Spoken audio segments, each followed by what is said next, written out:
आता राजकीय वर्तुळातून एक महत्त्वाची बातमी आहे। मनी लॉन्ड्रिंग प्रकरणामध्ये अनिल देशमुख यांच्यावरती खटला चालणार आहे।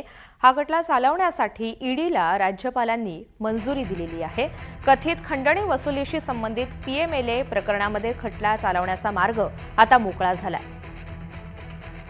माहिती जाणून घ्यात रिजवान शेख आपल्यासोबत आहेत। रिजवान, काय अपडेट आहे?